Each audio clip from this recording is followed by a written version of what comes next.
Ya, dan untuk membahas kemajuan penyidikan kasus korupsi Nur Hadi, kami tersambung dengan PLT Juru Bicara KPK, ada Pak Ali Fikri. Selamat pagi, Pak Ali. Selamat pagi, Mbak Emi. Ya, Pak Ali, ini kalau kita lihat KPK kembali menyita aset seperti itu, tapi pertanyaan besar belum terjawab oleh KPK, di mana Nur Hadi, Pak? Dan berserta dengan mantunya. Iya, Mbak Emi. Tentu begini ya.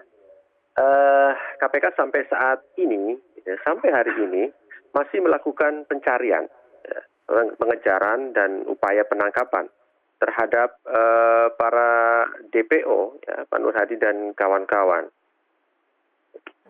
Tapi kan kuasa hukumnya bilang ada di Jakarta, Pak. Iya, makanya kan kemudian begini, Mbak Emi ya, kita kan informasi dari berbagai tidak hanya kemudian penasehat hukumnya ya Pak Magdir yang menyampaikan bahwa ada di Jakarta. Karena faktanya kita di Jakarta sudah juga melakukan penggeledahan rumah di berbagai tempat ya. Kita tahu ya penggeledahan rumah itu kalau ketentuan pasal 1 di angka 17 KUHP kan jelas di sana ada tindakan penyidik untuk memasuki rumah atau tempat tertutup lainnya. Tujuannya apa? Satu, melakukan pemeriksaan dan atau kemudian penyitaan dan atau penangkapan. Ini yang kemudian terus kami lakukan, termasuk di Jakarta, di berbagai tempat di Jakarta, dan salah satunya tempat yang diinformasikan juga oleh berbagai pihak, ada Pak Magdir, Pak Aris, dan sebagainya.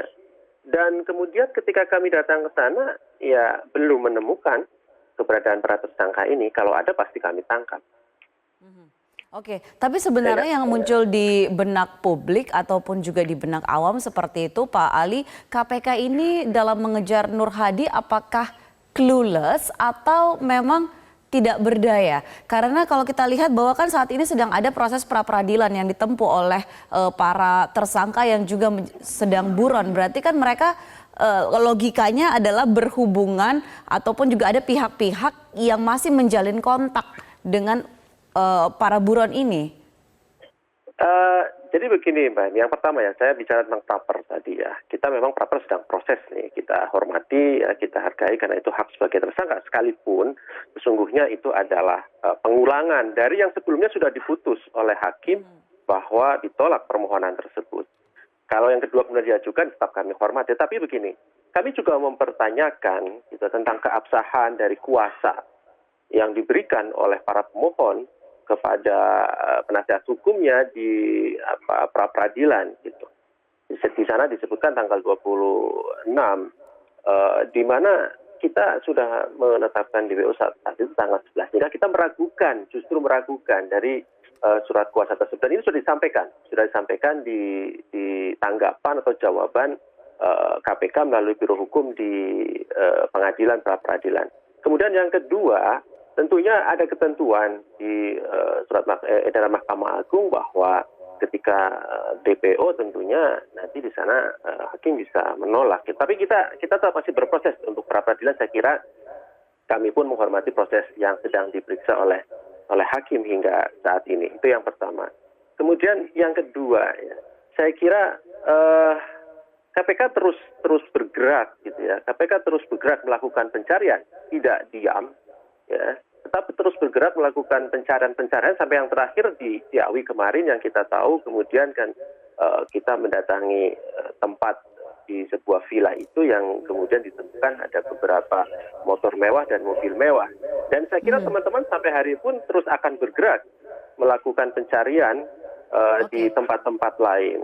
Gitu, kita tidak ragukan bergeraknya, tetapi seberapa efektif kemudian bergeraknya ini dan akan seberapa lama? Karena kalau kita lihat kan Pak, ini kasusnya juga bukan kasus baru dari 2016. Kasusnya kemudian dipanggil mangkir terus, anak kemudian mantu kemudian juga istri ketika dipanggil juga ini mangkir, lantas baru di 2019 ditetapkan di Desember, koreksi kalau saya salah, baru ditetapkan menjadi buron seperti itu. Dipertanyakan adalah keseriusan KPK seperti apa? Termasuk juga ketika ada pihak-pihak yang mengatakan bahwa Nur Hadi seperti mendapatkan golden premium protection dalam tanda kutip seperti itu.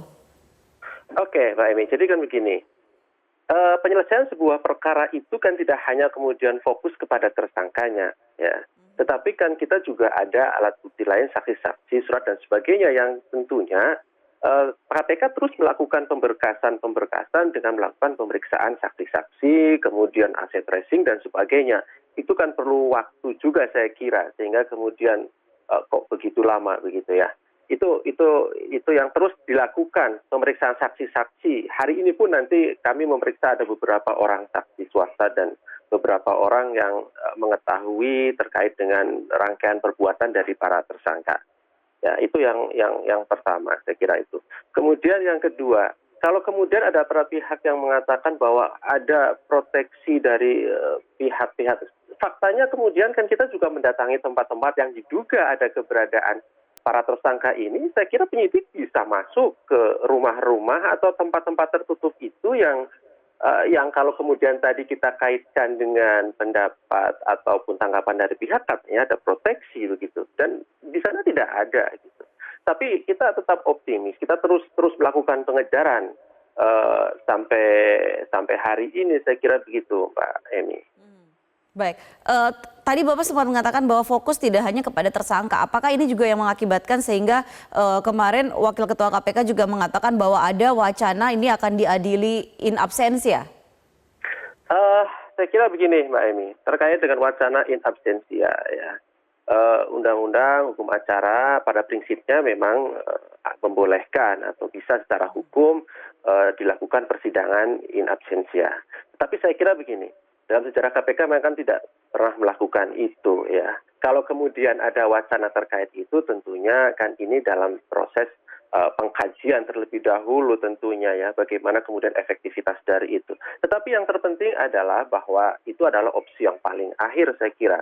Karena tentunya KPK akan terus tetap melakukan pengejaran dan menangkap dan kemudian membawa para tersangka beserta berkas perkara ini ke persidangan. Saya kira itu yang kemudian terus akan kita lakukan. Gitu. In absentia adalah pilihan terakhir karena memang tentuan di undang-undang pun juga membolehkan.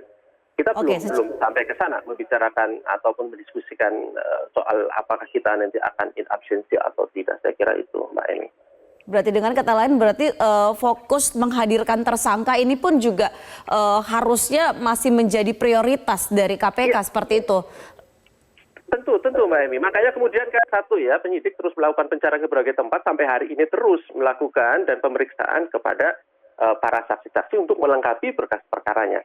Sambil kemudian tim bergerak juga ke lapangan untuk melakukan pencarian, sebagian tim juga melakukan pemberkasan, penyelesaian berkasnya yang kemudian nanti tentunya target kita adalah sama-sama membawa tersangka ataupun terdakwa beserta berkas perkaranya ke persidangan. Oke, agar efektif kan pencarian kalaupun terus dilakukan seperti itu juga mencarinya jangan di lokasi yang salah seperti itu kan Pak? Informasinya apakah masih berada di dalam negeri atau sudah di luar negeri? Iya tentunya kan begini Mbak, kita kan tahu ya, kita sudah melakukan pencegahan para tersangka ke luar negeri ya. Artinya kan sebelum kita melakukan permintaan pencegahan tentunya kan sudah dilakukan analisa, kemudian informasi-informasi yang ada bahwa kemudian masih dalam negeri sehingga upaya pencegahan itu dilakukan. Itu yang pertama. Yang kedua, kami saat ini juga kemudian tidak hanya fokus melakukan tadi pencarian kepada DPO ya tersangka. Kita tahu bahwa ada beberapa saksi ya, diantaranya istri dari para tersangka ini termasuk keluarganya yang kemudian kami pun sudah melakukan pemanggilan dan secara sah untuk hukum, namun kemudian mereka mangkir. Itu juga bagian dari kemudian kita terus melakukan pencarian kepada mereka untuk kita hadirkan. Nah, apakah karena saksi-saksi kunci ini yang mangkir sehingga itu menjadi kendala terbesar yang dihadapi KPK untuk menemukan Nur Hadi dan juga mantunya serta satu tersangka lain atau ada kendala lain, Mbak? Termasuk juga mungkin apakah ada kekuatan yang membuat KPK pun juga sepertinya kok agak sulit sekali untuk menemukan di mana Nur Hadi? Saya kira tidak demikian ya Mbak Emi, karena kan sekali lagi ya saya tekankan, saya ulangi bahwa tempat-tempat yang berdasarkan informasi masyarakat yang diduga ada mereka ada di sana, kita sudah sebagian sudah kita datangi, kita sudah geledah, saya kira ada 10 atau 11 tempat gitu ya, yang kemudian sudah dilakukan penggeledahan itu supaya upaya pencarian yang serius saya kira untuk menangkap keberadaan dari para DPO ini. Saya kira akan terus dilakukan upaya-upaya pencarian itu, Mbak Emi. Baik, Pak. Pak Ali akan terus dilakukan, tetapi sebagai publik yang juga ingin menanti seperti apa hasil kerja KPK, kita juga ingin tahu berapa lama kemudian KPK bisa melakukan ini, bisa menemukan ini. Apakah ada tenggat waktu atau deadline yang mungkin bisa disampaikan? Ya, saya kira upaya pencarian ini tidak kemudian dibatasi waktu ya. Kapan kemudian bisa ditemukan? Kalau hari ini nanti sudah takutnya kasusnya sudah terlanjur dilupakan, Pak. Ya, saya kira di KPK kan jelas bahwa penyelesaian berkas perkara itu kan jelas ya, dari mulai bagaimana mana perkara yang belum selesai terregister, mana yang sudah selesai dan seterusnya. Dan ada juga di sana kan tim jaksa peneliti, jaksa penuntut umum yang akan terus kemudian berdiskusi, terus dalam tanda kutip menagih bagaimana penyelesaian perkara ini, berkoordinasi dengan penyidiknya dan seterusnya. Saya kira tidak ada ya kalau kemudian perkara itu dilupakan di KPK. Saya kira begitu, Mbak. Itu yang kemudian perlu juga kami sampaikan gitu. Baik, kita nantikan seperti apa hasil pencarian KPK dan tentunya mudah-mudahan ini segera dan tidak perlu menempuh jalan ataupun juga pengadilan in absentia seperti itu. Terima kasih Pak Ali Fikri sudah bergabung bersama kami di Metro Pagi Prime Time. Ya, pemirsa, KPK menggeledah dan menyegel rumah dan villa Nur Hadi. Bahkan adik iparnya juga telah diperiksa, tetapi keberadaannya masih misteri. Nah, apa sebenarnya yang menjadi masalah bagi KPK untuk menahannya? Kami akan membahasnya dengan ahli hukum pidana Asep Iwan Iriawan. Selamat pagi, Kang Asep. Kang Asep, ini kalau misalnya kita lihat Nur Hadi, sebelum kita bahas soal wacana sidang in absentia, tadi sudah sempat saya bahas dengan juru bicara KPK, Pak Ali Fikri. Tetapi kalau Kang Asep sendiri, Kang Asep itu kan kenal dengan Nur Hadi, kenal baik seperti itu, sangat kenal. Melihat sampai sekarang dia kemudian belum ditemukan oleh KPK, ini apakah memang KPK-nya yang clueless atau memang KPK yang seperti tidak berdaya? Ya. Kalau dari kacamata Kang Asep. Ya, orang hukum pasti patokannya hukum. Ini beracara patokannya KUHAP. Ketika Nur Hadi ditetapkan sebagai tersangka, ya, bagi penyidik, entah itu polisi, entah itu jaksa, ya, atau KPK, ya panggil secara patut, ya panggil patut itu diatur di KUHAP. Mangkir terus. Nggak ada urusan. Justru bagi penyidik mengatur kan, sekali lagi alat bukti itu 5. Salah satunya itu keterangan tersangka atau terdakwa, ini sekarang tersangka. Bagi penyidik yang penting panggil patut itu, panggil ke tempat tinggal, ya. Kalau nggak ada tempat tinggal, tempat kediaman, sekali lagi. Kalau nggak ada melalui kepala desa, ya itu sudah patut. Kalau sidang bisa melalui papan pengumuman pengadilan. Ya.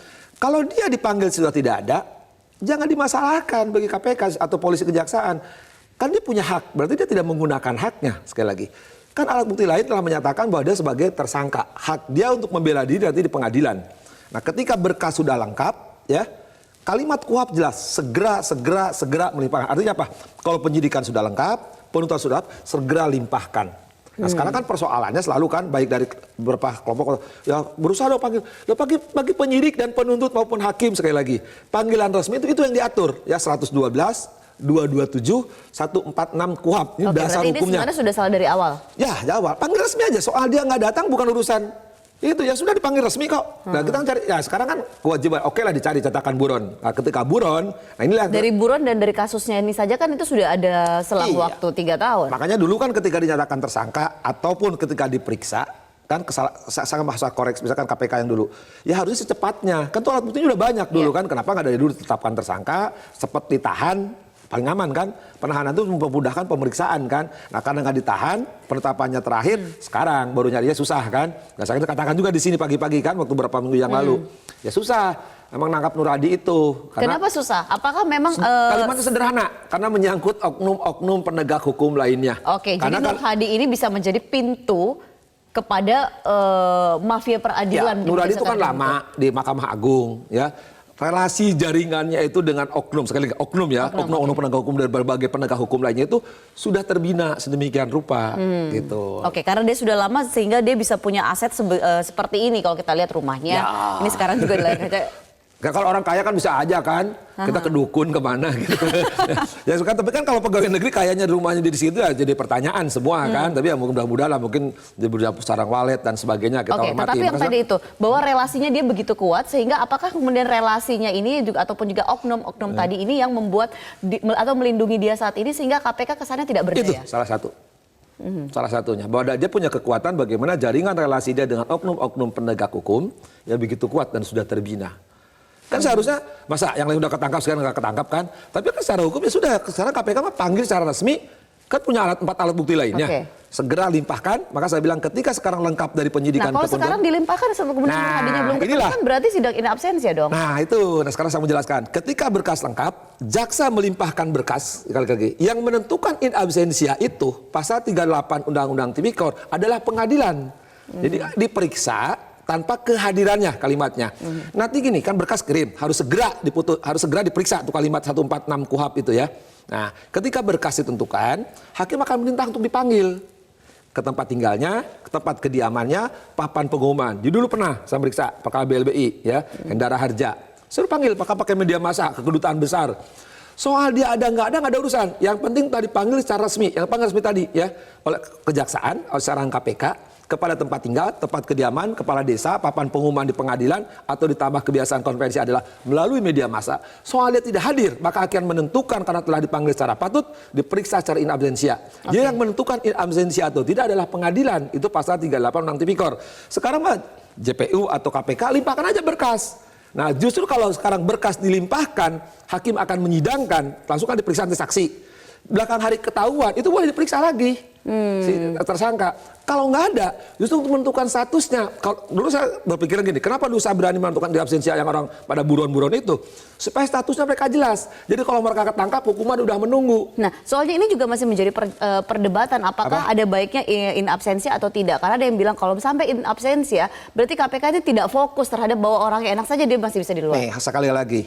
Bagi penyidik, bagi penuntut, bagi hakim, yang penting telah memanggil secara patut. Tempat tinggal, tempat kediaman, atau melalui kepala desa, atau kelurahan, atau papan pengumuman di pengadilan. Ya, itu secara hukum memang tidak. Makanya haknya dia nanti ketika dipanggil nggak datang, salah sendiri. Makanya dia absensia. Coba kalau dia datang, kan dia punya ajas praduga tak bersalah. Selama dia belum diputus oleh hakim, dia kan bisa menggunakan hak dia untuk mengajukan eksepsi, ya, mengajukan pembelaan. Itulah ajukan. Kalau dia sekarang nggak datang dipanggil secara resmi, nggak tahu di mana keberadaannya, ya salah sendiri. Oke, berarti ketika sudah ada misalnya diadili secara in absentia dan kemudian ada keputusan dari majelis hakim, tetapi bisa seberapa berat keputusan dari majelis hakim ini? Terus itu yang pertama. Yang kedua, Kang Asep adalah apakah ini juga akan nanti sudah diputuskan, tetapi kemudian pencarian terhadap dia nanti juga jadi tidak fokus lagi? Justru malah lebih enak. Kalau saya ketika saya ngadili Hendra Harja ya, masa umur-seumur hidup. Ketika dia susah dicari, kita tahu dia entah di Singapura, di Australia, entah dimanapun sekarang, entah berantah di mana atau belau. Yang penting telah dipanggil secara resmi, secara patut, secara sah, kita sidangkan, kan ada para saksi kan. Nah, membuktikan dakwaan KPK atau mendatangkan jaksa penuntut umum, sudah telah terbukti, kita jatuhkan hukuman, status dia adalah terpidana. Justru ketika dia tangkap udah nggak bisa proses, tinggal dimasukin ke tahanan. Status terpidana dan kalau berhukum, karena ketika perkara in absentia ya tidak boleh dampingi penasihat hukum. Ingat sekali lagi, justru akan merugikan dirinya kalau dirinya tidak muncul, tidak menggunakan hak yang melakukan eksepsi ya di awal untuk dakwaannya, melakukan pembelaan di persidangan, justru kerugian bagi terdakwa. Justru kalau saya kan ajas peradilan sederhana, mudah, biar ringan kan. Dan perkara kirim ya, hakim cepat putus, status dia jelas terpidana.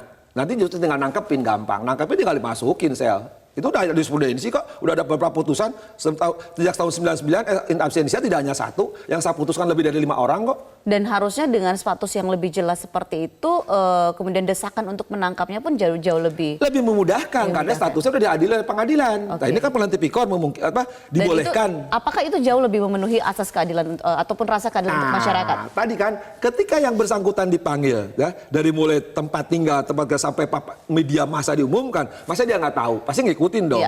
Kan haknya dia untuk melakukan pembelaan di pengadilan. Nah, salahnya dia sendiri. Saya bicara untuk masyarakat, misalnya masyarakat yang menyaksikan. Kan masyarakat kan sidang terbuka. Saksi kan persidangan. Saksi akan mengatakan bahwa dialah melakukan dia dan semuanya kasus Jakarta Pusat itu kan. Kan publik melihat, media memonitor, mengikutin.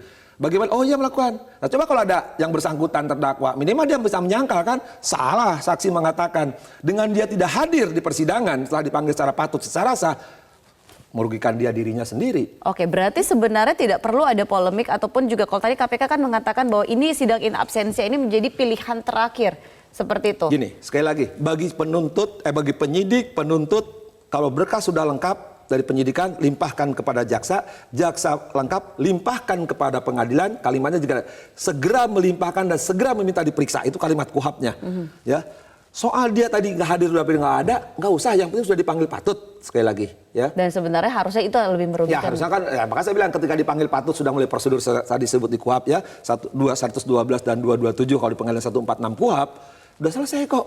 Makanya ketika dipanggil tadi lebih baik kan datang. Nah, kalau in absensia pertanyaan terakhir adalah nanti orang-orang yang melindungi ini, oknum-oknum yang melindungi ini jangan-jangan kemudian bisa mengintervensi juga. Ya enggak, kan di persidangan kan ditanyakan saksi, yang pelindung-pelindungnya kan hanya di luar. Katakanlah, saya yakinnya dulunya yang saya adili juga ketangkap juga, malah ada yang mati di Australia. Ya, tapi sendiri kan biar matinya di luar ketahuan. Itu kan fakta, hendak aja saya adili mati di luar, yang lainnya kan pada pulang. Ketika pada pulang, oh ini sudah menunggu, sudah berkekuatan hukum tetap, silahkan masuk. Kan saya bilang, makanya saya bilang kepada tersangka, terdakwa, datang aja sampaikan. Dia kan pakai ada penasihat hukum. Penasihat hukum menyampaikan pembelaannya, hak-haknya disampaikan karena dia selama belum dinyatakan salah, dia punya ajas praduga tak bersalah, harus dihormati hak-haknya. Ketika haknya sekarang tidak digunakan, ya dianggap melepaskan haknya. Daripada kita berpolemik di mana dia berada, mendingan segera berikan keputusan hukum. Dan in absentia itu yang menentukan adalah hakim. Berkas melimpahkan, yang penting sudah telah manggil secara resmi. Nanti hakim menentukan resmi, jalan sidang terus. Dan itu pun juga bisa membuat dia mempertanggungjawabkan. Ketika nanti ditemukan, karena itu tidak akan membuat penyidik KPK kemudian tidak harus menemukan. Ya, justru jadi masalah lebih parah lagi. Ketika nanti sudah sidang in absentia, kemungkinan misalkan karena berkas sudah lengkap dikirimkan, hakim menjatuhkan, udah berkekuatan hukum tetap. Kalau hadir, dia bisa ada banding sampai kasasi sampai PK. Sekarang di luar ya apa yang dilakukan? Ya, justru bagi dia kan jadi istilahnya tidur nggak nyenyak, makan nggak enak kan, karena ternyata sedang jalan dia hanya ngikutin di media, di TV, misalnya di Metro Oil, dikomentarin. Kalau hadir kan enak, sampaikan bahwa dia tidak bersalah, apa yang disaksi katakan berbeda. Ada penasihat hukumnya, sekarang dia nggak ada, penasihat hukum tidak boleh mendampingi, ya karena dia buron, sidang akan berjalan walaupun sepihak tapi salah sendiri, kenapa nggak hadir? Baik, itu terkait dengan Nur Hadi. Terakhir ini Kang Asep, apa resiko paling besar yang bisa dihadapi oleh KPK termasuk juga soal persepsi publik ketika sekarang publik melihat bahwa KPK sepertinya tidak berdaya menghadapi Nur Hadi atau mencari Nur Hadi? Ya saya juga bingung, susah amat sih nangkap Nur Hadi gitu. Susah nangkap apa Masiku gitu. Kepada kemana sih Kang mereka? Asep sudah ditanya belum di mana? Enggak, saya sudah tanyanya yang jawabnya corona. Corona aja bisa dicegah, masa ini nggak bisa? Maka saya bilang corona aja bisa sembuh, dengan corona bisa sembuh, ya bisa ketangkap lah gitu ya. Ada apa bagaimana pengobatannya misalkan. Dan sekarang KPK selama ini kan bisa siapapun dan kemanapun dulu kan yang ada. Jadi harusnya tidak sulit ya? Kalau menurut saya tapi tadi saya bilang karena Nur Hadi itu mungkin salah satu faktornya sekali lagi dia punya relasi ya yang susah kita bukanya. Orang ngakui lah, sekarang memang pembuktian susah tapi ya mungkin para penegak hukum atau oknum-oknum menyelesaikan omongan saya, ya bantulah gitu. Ayo kita datang ke ruang sidang aja lah. Jadi nggak usah anti banget dengan sidang in absentia. Baik, terima kasih. Gampang kok. Terima kasih Kang Asep sudah bersama kami di Metro Pagi Prime Time.